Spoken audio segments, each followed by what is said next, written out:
আমিরের দুটো বক্তব্য আমি দেখেছি সামনে। একটা বক্তব্য ছিল শান্ত হওয়ার জন্য, পরক্ষণে আর একটা বক্তব্য ছিল এর সব দায় দায়িত্ব শেখ হাসিনাকেই নিতে হবে। তার মানে কি ইঙ্গিত বহন করে? তিনি বুঝাতে চাচ্ছেন যা হচ্ছে, যা ঘটছে, এটার দায়িত্ব শেখ হাসিনার, কারণ শেখ হাসিনার কারণে এই অপকর্মগুলো হচ্ছে। শেখ হাসিনা যদি বক্তব্য না দেয়, শেখ হাসিনা যদি উচকে না দেয়, তাহলে তো এই কার্যক্রম হতো না। একই উপায়ে তিনি আবার বলছেন শান্ত থাকুন, শান্ত থাকুন, শান্তের বিকল্প নাই। তার মানে কি দাঁড়াচ্ছে? যে মানুষগুলো যাতে বিশৃঙ্খলতার একেবারে লিমিট ক্রস করে না ফেলে। আমি এটা বুঝতে পেরেছি, কিন্তু মনে মনে ভাবার উপায় নাই এই যে ওনরা কি তাহলে এ ধরনের কাজ চান না?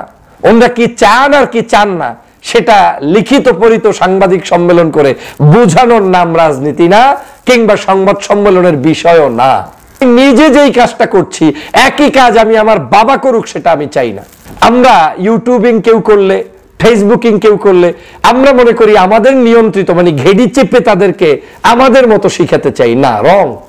ইউটিউব দিয়ে বাংলাদেশ চলে না, ফেসবুক দিয়ে বাংলাদেশ চলে না, অনলাইন দিয়ে বাংলাদেশ চলবে না, কিংবা অফলাইন দিয়েও বাংলাদেশ চলবে না। এই সমষ্টিক সমগ্র কিছুর বিনিময়ে সম্মিলিত প্রচেষ্টাই বাংলাদেশ চলে।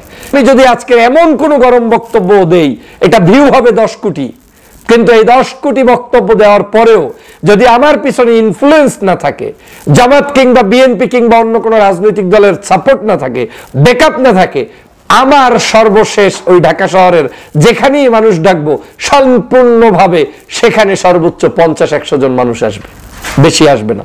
চ্যালেঞ্জ ছুড়ে দিলাম। This is name call politics. কারণ আর আমার এই বক্তব্য যদি তার আদর্শের সাথে মিলে যায়, সেও যেটা মনে মনে চায় আমিও সেটা বলে দিচ্ছি, তখন দেখবেন হুড়হুড় হুড়হুড় করে মানুষগুলো ওখানে জামায়াত হয়ে যাবে।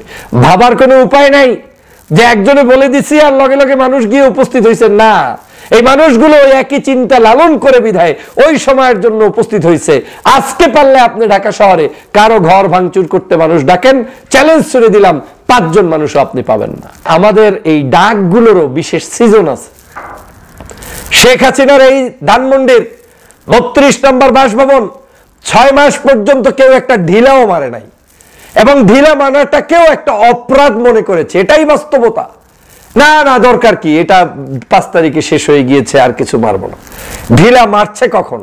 যখন শেখ হাসিনা বাংলার জনগণকে উত্তেজিত করেছে, সমগ্র জনগণকে খেপিয়ে তুলেছে, তখন এই ঢিলা মারাটাকে সবাই ফরজ মনে করে ফেলেছে যে এখনই মারতে হবে, এখনই মারা উচিত, এবং এই মারাটা কোনো অন্যায় না, পাপ না, কিচ্ছু না।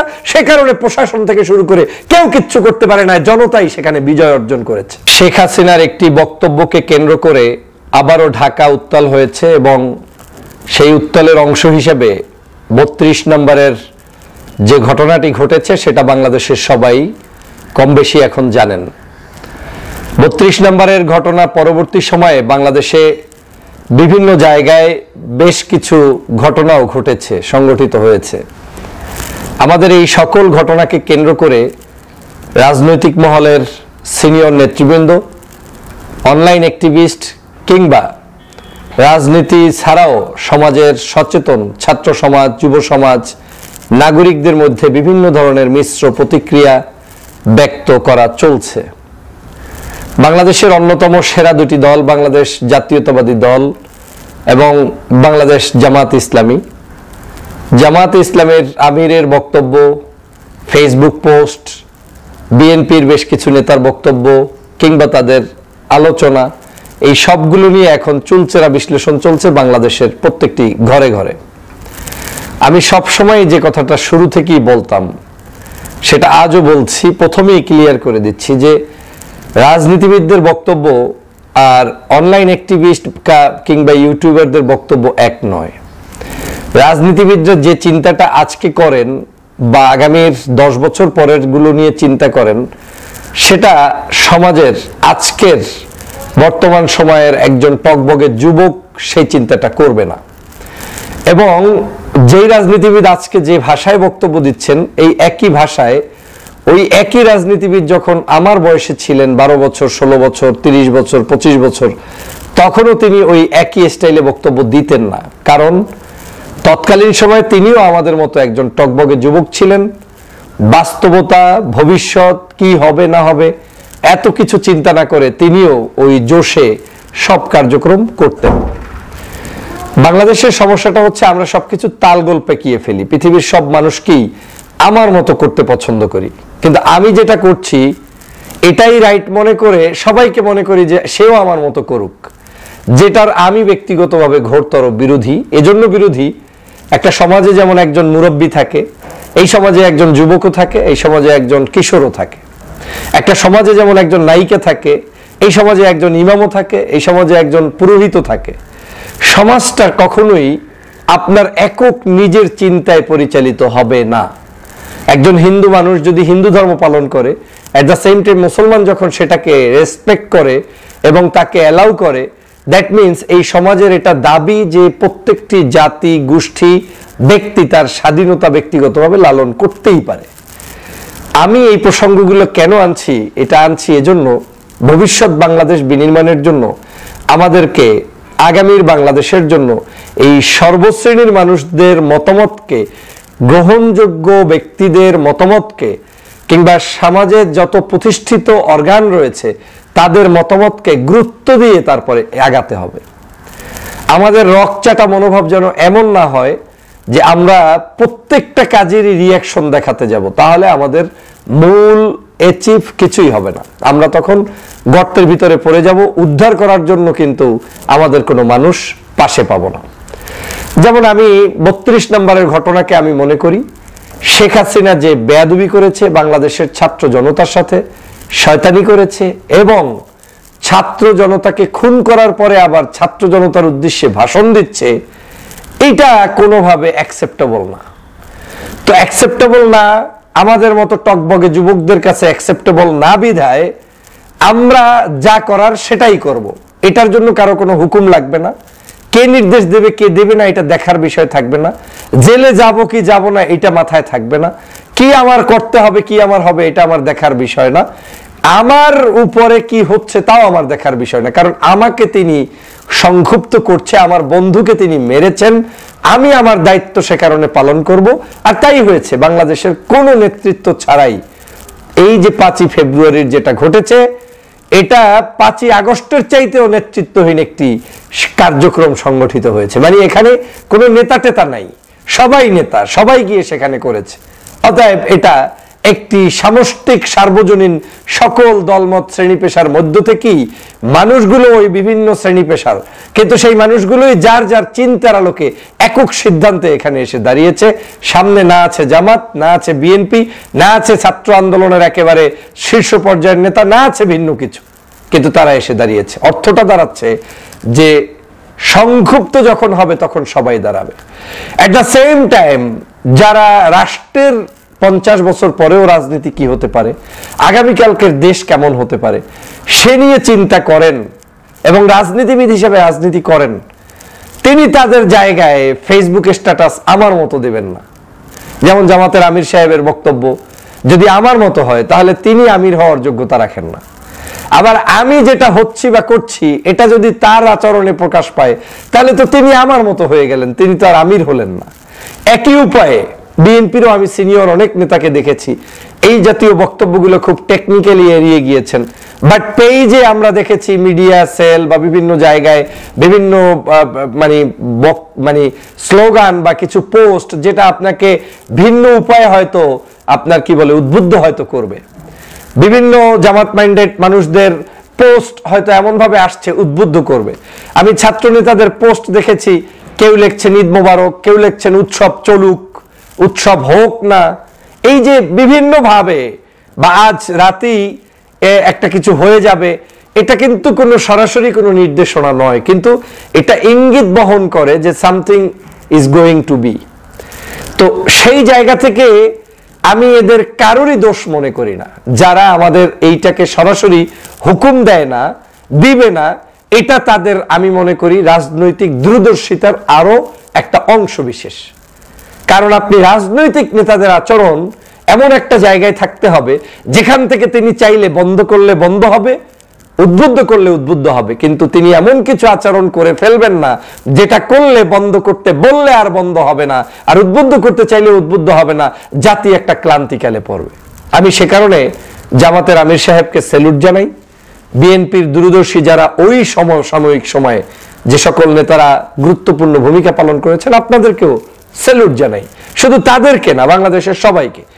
পরক্ষণে যারা এই 5ই ফেব্রুয়ারির বিপ্লবকে সাধিত করে দিয়েছেন আপনাদেরকে জানাই আরো অগ্রিম শুভেচ্ছা এবং অভিনন্দন। কারণ এই যুবকরা থাকছে বিদায়ী 5ই আগস্ট হয়েছে, 5ই ফেব্রুয়ারি হয়েছে।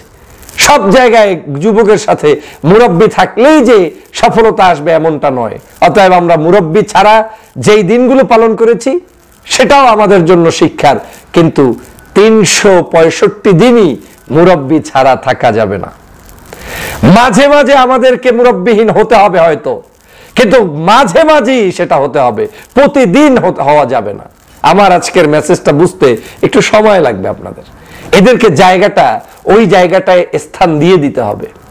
তাদের মন্তব্যগুলোর দেখবেন, আমি দেখেছি খুব সূক্ষ্মভাবে। জামাতের আমিরের দুটো বক্তব্য আমি দেখেছি সামনে।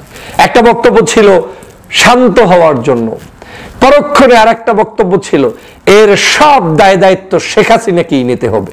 তার মানে কি ইঙ্গিত বহন করে? তিনি বুঝাতে চাচ্ছেন যা হচ্ছে, যা ঘটছে, এটার দায়িত্ব শেখ হাসিনার। কারণ শেখ হাসিনার কারণে এই অপকর্মগুলো হচ্ছে। শেখ হাসিনা যদি বক্তব্য না দেয়, শেখ হাসিনা যদি উচকে না দেয়, তাহলে তো এই কার্যক্রম হতো না। একই উপায়ে তিনি আবার বলছেন শান্ত থাকুন, শান্ত থাকুন, শান্তের বিকল্প নাই। তার মানে কি দাঁড়াচ্ছে?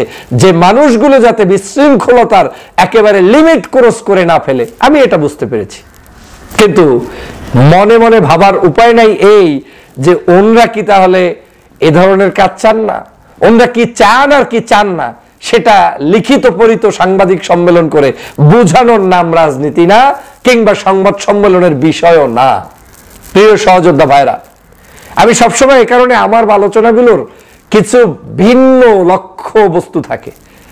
একদিনের জন্য আমি আলোচনা করে আজকে আপনাকে চমকপ্রদ কিছু বলে দিলাম, এটা দিয়ে বাংলাদেশের সমাজ পরিবর্তন হবে না, সেটা আমি চাইও না।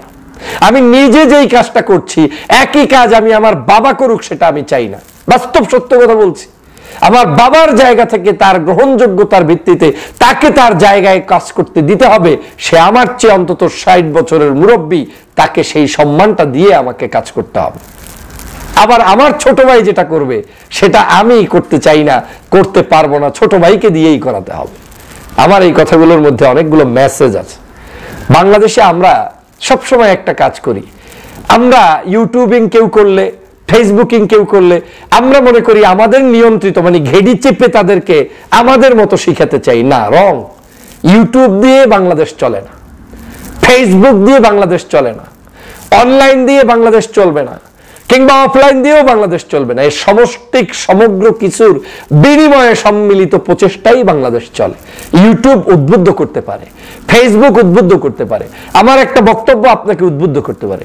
আমি আপনাকে এখন চ্যালেঞ্জ দিলাম, আমি যদি আজকে এমন কোন গরম বক্তব্য দেই, এটা ভিউ হবে 10 কোটি, কিন্তু এই 10 কোটি বক্তব্য দেওয়ার পরেও যদি আমার পিছনে ইনফ্লুয়েন্স না থাকে, জামাত কিংবা বিএনপি কিংবা অন্য কোনো রাজনৈতিক দলের সাপোর্ট না থাকে, ব্যাকআপ না থাকে, আমার সর্বশেষ ওই ঢাকা শহরের যেখানেই মানুষ ডাকবো সম্পূর্ণভাবে সেখানে সর্বোচ্চ 50-100 জন মানুষ আসবে, বেশি আসবে না। চ্যালেঞ্জ ছুড়ে দিলাম। This is name call politics. কারণ আর আমার এই বক্তব্য যদি তার আদর্শের সাথে মিলে যায়, সেও যেটা মনে মনে চায় আমিও সেটা বলে দিচ্ছি, তখন দেখবেন হুড়হুড় হুড়হুড় করে মানুষগুলো ওখানে জামায়াত হয়ে যাবে। ভাবার কোনো উপায় নাই যে একজনে বলে দিচ্ছি আর লগে লগে মানুষ গিয়ে উপস্থিত হয়েছে। না, এই মানুষগুলো একই চিন্তা লালন করে বিধায় ওই সময়ের জন্য উপস্থিত হয়েছে। আজকে পারলে আপনি ঢাকা শহরে কারো ঘর ভাঙচুর করতে মানুষ ডাকেন, চ্যালেঞ্জ ছুড়ে দিলাম 5 জন মানুষও আপনি পাবেন না। আজকে পারলে আপনি ভারতের বর্ডারে কিংবা আর এক জায়গায় একটা লং মার্চ পেতে দেন, আন্দাজে কুন্দাজে আপনি পাবেন, সে লং মার্চ জমবে না, বাসে মানুষ পাবেন না, লঞ্চে মানুষ যাবে না। এটা হচ্ছে বাস্তবতা। আবার একই জিনিসে সবাই যাবে। যেদিন ওই এমিলিয়াস আলী সাহেবের লং মার্চ ছিল, তিনিও লালন করেছেন, এট দ্য সেম টাইম জামাত শিবিরও লালন করেছেন, হেফাজতও লালন করেছেন। দেশ বিদেশি সকল ষড়যন্ত্রের বিরুদ্ধে আমাদের ঐক্যবদ্ধ হতে হয়েছে। সেদিন কিন্তু মানুষ সেখানে গিয়েছে, কিংবা মাওলানা ভাসানীর সেই ডাকে মানুষ গিয়েছে। আবার আরেকদিন হয়তো আমার মতো আপনার মতো ইউটিউব ফেসবুকে যারা কথা বলে তার ডাকেও যাবে, কিন্তু ডাকটা হতে হবে বিশেষ, সামষ্টিক, সকলের ব্রেইনে যখন চায় সেই সমসাময়িক সময়ে ডাকি, সবাই মিলে অ্যাকসেপ্ট করে। তার মানে কি প্রমাণ হলো? প্রমাণ হলো যে আমাদের এই ডাকগুলোরও বিশেষ সিজন আছে। শেখ হাসিনার এই ধানমন্ডির 32 নম্বর বাসভবন 6 মাস পর্যন্ত কেউ একটা ঢিলাও মারে নাই, এবং ঢিলা মানাটা কেউ একটা অপরাধ মনে করেছে। এটাই বাস্তবতা। না না, দরকার কি, এটা 5 তারিখে শেষ হয়ে গিয়েছে, আর কিছু মারবো না। ঢিলা মারছে কখন? যখন শেখ হাসিনা বাংলার জনগণকে উত্তেজিত করেছে, সমগ্র জনগণকে খেপিয়ে তুলেছে, তখন এই ঢিলা মারাটাকে সবাই ফরজ মনে করে ফেলেছে যে এখনই মারতে হবে, এখনই মারা উচিত, এবং এই মারাটা কোনো অন্যায় না, পাপ না, কিচ্ছু না। সে কারণে প্রশাসন থেকে শুরু করে কেউ কিচ্ছু করতে পারে না, জনতাই সেখানে বিজয় অর্জন করেছে। অতএব আমাদেরকে রাজনৈতিক সমীকরণ বুঝে মন্তব্য কিংবা কারো বিরুদ্ধাচরণ কিংবা কারো পক্ষের বক্তব্য দেওয়া উচিত। আমি মনে করি রাজনীতিবিদরা যেন কোন ইউটিউব, ফেসবুক, অনলাইনের উপর নির্ভর না হয়। তারা তাদের রাজনৈতিক চর্চা করে যাবে। একজন ব্যক্তি ভিন্ন উদ্দেশ্যেও অনেক কাজ করতে পারে। একজন ইউটিউবের যে তার উদ্দেশ্য থাকতে পারে দেশপ্রেম, উদ্দেশ্য থাকতে পারে ব্যক্তিগত, উদ্দেশ্য থাকতে পারে অনেক কিছু। আবার একজন ব্যক্তি মানে কিছু না বুঝেও অনেক কিছু করতে পারে। কিন্তু রাজনীতিবিদরা যদি আমাদের কারো ব্যক্তিগত কোনো ব্যক্তির উপরে নির্ভর করেন, দেশের জন্য সেটা ক্ষতি, আগামীর জন্য সেটা ক্ষতি। আমি এটা কেন বলছি? আমিও তো নিজে কথা বলি, আমিও তো অনলাইনে কথা বলি, আমিও তো আমার ফ্যান ফলোয়ার্সদেরকে ভালোবাসি। কিন্তু আমি ভালোবাসি ঠিকই, কিন্তু আমার ভিতরে এই চেতনা আমি লালন করি যে পলিটিক্যাল পিপলদের যে মনন, মগজ, জ্ঞান এবং তাদের যে অবস্থান, সেটা তাদেরকে স্বাধীন মতো চর্চা করতে দেওয়া উচিত। কারণ তারা যেটা করছে, করবে, সেটা দেশের স্বার্থে তাদেরকে স্পেস দেওয়া উচিত। আমরা যখন সেটার নিয়ন্ত্রণ নিয়ে নিব, তখন এটা জগা খিচুড়ি হয়ে যাবে। রাজনীতিতে কখনোই কোনোদিন এই কারো উপর ডিপেন্ড করে আপনি সিদ্ধান্ত নেবেন, এটা হবে না। আপনি আপনার জায়গায় সঠিক থাকবেন, আপনি আপনার জায়গায় সঠিক থাকবেন। আমার বক্তব্য আশা করি সবাই বুঝতে পেরেছেন। আমার বক্তব্যের একেবারে শেষ মেসেজ হচ্ছে এই। আসসালামু আলাইকুম প্রিয় দর্শক শ্রোতা, ইতিমধ্যে মির্জা ফখরুল আজকের স্মৃতিসৌধে অসুস্থ হয়ে পড়েছিল। তো সেখান থেকে মির্জা ফখরুল ইসলাম আলমগীরকে বাসায় নেওয়া হয়েছে। সাভার সেনানিবাসে সম্মিলিত সামরিক হাসপাতালে 2 ঘন্টার অধিক সময় চিকিৎসাধীন থাকার পরে গুলশানের বাসায় ফিরছেন মির্জা ফখরুল ইসলাম আলমগীর। সোমবার 16 ডিসেম্বর দুপুর 2টায় বিএনপি মহাসচিব বাসায় ফিরেছেন বলে জানিয়েছেন দলের স্থায়ী কমিটির সদস্য বিশেষজ্ঞ চিকিৎসক অধ্যাপক AZM জাহিদ হোসেন। তিনি বলেন, এই মাত্র মহাসচিব বাসায় পৌঁছেছেন এবং মহাসচিব অসুস্থ হয়ে পড়েছিল। মহাসচিব স্মৃতিসৌধে ওখানে বেশি রৌদ্র থাকার কারণে মহাসচিব সেখানে একটু অসুস্থ হয়ে পড়েছিল। এখন সেখান থেকে তেনাকে চিকিৎসা করিয়ে আমরা তাকে বাসায় পাঠিয়েছি। প্রিয় দর্শক শ্রোতা, তো এখন মির্জা ফখরুল ইসলাম আলমগীরকে বাসায় নেওয়া হয়েছে। মির্জা ফখরুল ইসলাম আলমগীরকে বাসায় নেওয়া হয়েছে প্রিয় দর্শক শ্রোতা। তো এখন মির্জা ফখরুল ইসলাম আলমগীর তিনি বলেন, এই মাত্র মহাসচিব বাসায় পৌঁছেছেন, আলহামদুলিল্লাহ মহাসচিব সুস্থ আছেন। তো আপনাদের কি মনে হচ্ছে মহাসচিবকে আদৌ সুস্থ আছে? সকালে সাভারের জাতীয় স্মৃতিসৌধে এ ঘটনা ঘটে। মির্জা ফখরুল ইসলাম আলমগীর সেখানে পড়ে যায়, সেখানে রৌদ্রের ভিতরে তিনি পড়ে যেয়ে সেখানে তিনি অসুস্থ হয়ে যায় প্রিয় দর্শক শ্রোতা। তো এখন মির্জা ফখরুল ইসলাম আলমগীর পড়ে যাওয়াতে আপনাদের কি মন্তব্য অবশ্যই কমেন্ট করে জানান। সকলকে ধন্যবাদ। আসসালামু আলাইকুম প্রিয় দর্শক শ্রোতা, ইতিমধ্যে জামায়াত নেতাদের প্রশংসা করে গোলাম রাব্বানীর পোস্ট। ৭১-এর ভূমিকা সহ বহুবিধ বিতর্ক সমালোচনা থাকলেও তাদের আদর্শে বিশ্বাসের দায়িত্ব নেওয়ার আপ্রাণ প্রচেষ্টার জন্য তারা অনুকরণীয় প্রশংসার দাবিদার। এমন মন্তব্য করেছেন ছাত্রলীগের বর্তমান নিষিদ্ধ সংগঠক সাবেক সাধারণ সম্পাদক ও ডাকসুর JS গোলাম রাব্বানী। শুক্রবার 6 ডিসেম্বর নিজের ভেরিফাইড ফেসবুক আইডিতে এক পোস্টে তিনি এসব কথা বলেন। তিনি গোলাম রাব্বানির পোস্টে লেখেন, একই নীতি আদর্শ চেতনার বিশ্বাস করা নিজ দলের নেতাকর্মী সমর্থকদের বৃহৎ আদর্শিক পরিবারের সদস্য হিসাবে ওয়াউন করা যে কোনো ন্যায়সঙ্গত প্রয়োজনের সংকটে আন্তরিকতা সাধ্যের সেরাটা দিয়ে পাশে থাকা অত্যাবশ্যক রাজনৈতিক গুণ। অন্য দলগুলোর সঙ্গে জামায়াতের তুলনা করে তিনি বলেন, আপনি স্বীকার করুন বা না করুন, আদর্শিক সহযোদ্ধার পাশে দাঁড়ানোর দলগত ও ব্যক্তিগত চর্চায় আওয়ামী লীগ, বিএনপি কিংবা অন্যান্য রাজনৈতিক দলের চেয়ে জামাত ও তাদের নেতাকর্মীদের ঢের এগিয়ে। বহু চড়াই উতরাই প্রতিকূলতার মাঝেও তারা টিকে থাকার অন্যতম সহায়ক শক্তি কার্যকর টনিক। প্রিয় দর্শক শ্রোতা, দলের নেতাকর্মীদের প্রতি জামায়াতের অবদান তুলে ধরে রাব্বানি লেখেন, দলীয় ও ব্যক্তিগত ফান্ডে নেতাকর্মীদের শিক্ষা তথা বিশ্ববিদ্যালয়, মেডিকেল কোচিং ও দেশে বিদেশে উচ্চশিক্ষা গ্রহণের সহায়তা, নিজস্ব প্রতিষ্ঠানে কর্মসংস্থানে একচ্ছ অগ্রাধিকার হতাহত ও অসুস্থ নেতাকর্মীদের চিকিৎসা ও আইনি সহায়তা, পারিবারিক সহ আর্থিক নিরাপত্তার দায়িত্ব নেওয়া, এমন বহু প্রাসঙ্গিক কারণে আমাদের নেতাকর্মীরা সেখানে নিদারুণ কষ্ট হতাশায় ভোগে। তাদের নেতাকর্মীরা সেটা দলীয় সহায়তার দরুন মানসিক জোর পায়। ৭১-এর ভূমিকা সহ বহুবিধ বিতর্ক সমালোচনা থাকলেও তাদের আদর্শে বিশ্বাসীদের দায়িত্ব নেওয়ার আপ্রাণ প্রচেষ্টার জন্য তারা অনুকরণীয় প্রশংসার দাবিদার। আওয়ামী লীগ নেতৃত্বের উদ্দেশ্যে সাবেক এই ছাত্রলীগ নেতা বলেন, বর্তমান সংকট আওয়ামী লীগের নীতি নির্ধারণে শীর্ষ নেতৃত্বের শিববুদ্ধি ও অনুধাবন শক্তি জাগ্রত হোক। প্রিয় দর্শক শ্রোতা, ইতিমধ্যে আপনারা সবাই গোলাম রাব্বানি সাহেবের পোস্ট দেখলেন। এখানে কি মন্তব্য অবশ্যই কমেন্ট করে জানাবেন। সকলকে অসংখ্য ধন্যবাদ। আসসালামু আলাইকুম। প্রিয় দর্শক শ্রোতা, ইতিমধ্যে ডিসেম্বরের মধ্যে নির্বাচনী রোডম্যাপ চাই বিএনপি। বিএনপি যে কখন কি করছে এটা আমরা বুঝে পাচ্ছি না। বিএনপি এত কেন বারবার নির্বাচনী রোড চাচ্ছে বলেন তো আপনারা? চলতি বছরে প্রায় ডিসেম্বর মাসের মধ্যে নির্বাচনী রোডম্যাপ ঘোষণা চায় বিএনপি। দলটি কয়েক মাস ধরেও অন্তর্বর্তী সরকারের কাছে এই দাবি জানিয়ে আসছে। বিরোধী অধিকাংশ রাজনৈতিক দলের একই দাবি, কিন্তু সরকারের পক্ষ থেকে এখনও এ ব্যাপারে স্পষ্ট করে কোনো বক্তব্য দেওয়া হয়নি। বরং সরকারের একজন উপদেষ্টার বক্তব্য বিষয়টিকে আরও ধোঁয়াচ্ছন্ন করে তুলে বলে অভিমত বিএনপির নীতি নির্ধারকদের। এমন প্রেক্ষাপট রোডম্যাপ ঘোষণা ইস্যুতে ডিসেম্বর পর্যন্ত দেখতে চায় দলটি। সরকার এই সময় মধ্য নির্বাচনী রোডম্যাপ নিয়ে স্পষ্ট করে কিছু না জানালে আগামী বছরের মার্চ এপ্রিলের মধ্যে জাতীয় সংসদ নির্বাচনের দাবি তুলবে এবং অনুষ্ঠিত বিএনপির স্থায়ী কমিটির বৈঠক সূত্রে এসব তথ্য জানা গেছে।